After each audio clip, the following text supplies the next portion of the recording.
This is, you're talking about the Serengeti, is one of the wondrous World Heritage Sites. And the Tanzania government has taken a step to build the road for the local people, for the transportation to go through that. And that's going to be really detrimental to the industry.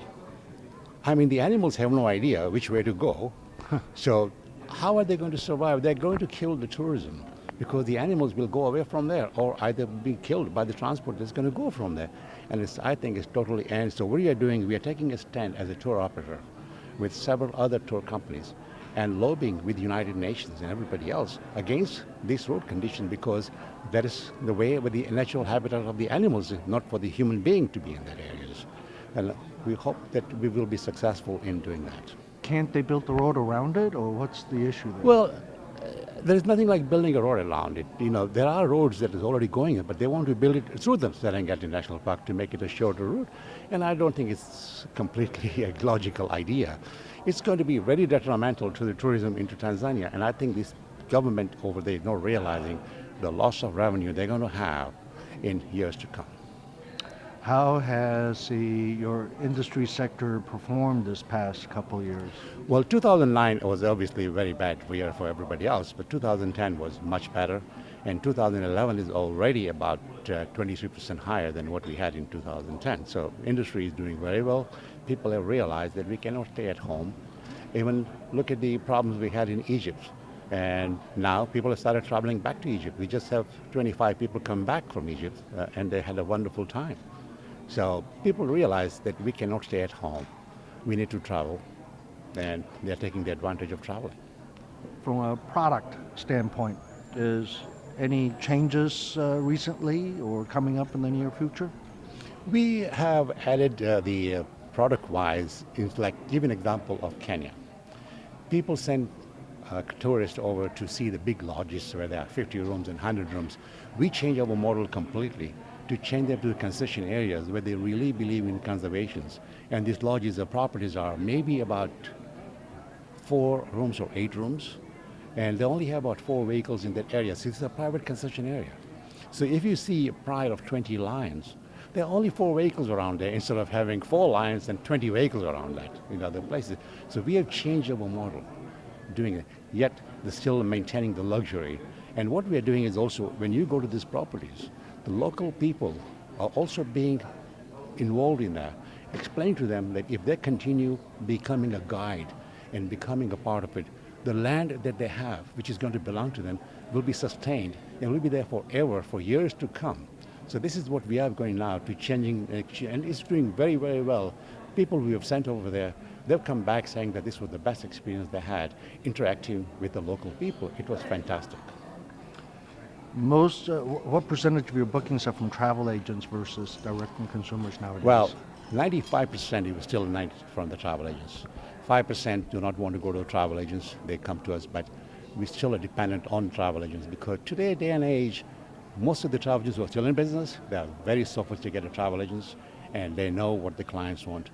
And they take the proposals from us, customize the program for them, and they send it out to them because they have been to these properties. People who are really going after these low-end markets, they're out. So they're also making it easy for us, and it's really easy working with the travel agents because they're all educated travel agents there now. What would you say to a travel agent who's never sold a Africa safari or something like that, and they're scared to do it because they don't know the product? Well, look, at Big Five Tours, we do about 44 different countries, not just Africa. I was born in Kenya, but that's where we started in Kenya. But we are there to help them. We'll give an example of 2 months ago, we had a travel agency from Los Angeles. And they had some clients, and this particular lady had never been to the Galapagos Islands. She wanted to sell something with us. Our destination specialists got on the telephone with the client on a conference call and help the travel agent close the sale. So they really don't need to be afraid of those things. We are here to help them because we want them to be successful for us to be successful. And the average package price is It's anywhere from $5,000 and up, depending on what they per are. person. Per person, right. So And the that's travel for- agent looks to make commissions on $10,000 plus booking. They're 10,000 plus booking. They make percentage commission depending on the volume that they do. But obviously, but we are there to help them to make sure they get that commission. So we want them to stay in business, it's for us to stay in business. So we are here to help. That's what we want to do. Excellent. We got to help. But I don't know those if travel Costa has agents. even told you about our foundation as well. No? That we have our own Spirit of Big Five. .org, Big Five. We do foundation. We do small grants to different parts of the world. Like recently, you mentioned about Kenya. We have a wonderful person who himself was a beggar on the street, on the crutches.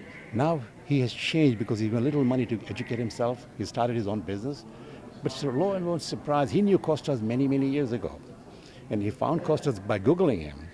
And he told him what he was doing. So we went there and we looked at it. Surprisingly, he is running from a shanty and he's educating about 7 children. So we said, we don't worry about it. We'll take the burden away from you. So we are paying for the 7 children. And now with the Bodhi Tree Foundation and myself, our organization, we are both now supporting them to give them the food for the whole year and continue this so that we are now feeding about 52 children and 12 women who are completely in a very poverty level. And similarly, we are doing with Kokare in Cambodia, we are doing with the Riok village in Peru, we are helping the Galapagos recycling plant with that. We have Blind Foundation in India where we are going to donate to the ambulances. So we have small projects going all over the world that we are supporting. But they're not doing it because we want people to know about it, because we want to do it from our heart. Want to give I it think back. we want to give it back. We are not doing, because why maybe Costa didn't tell you in the publicity, but I wanted people to know that we are giving back. And that's what we are trying to send a message out.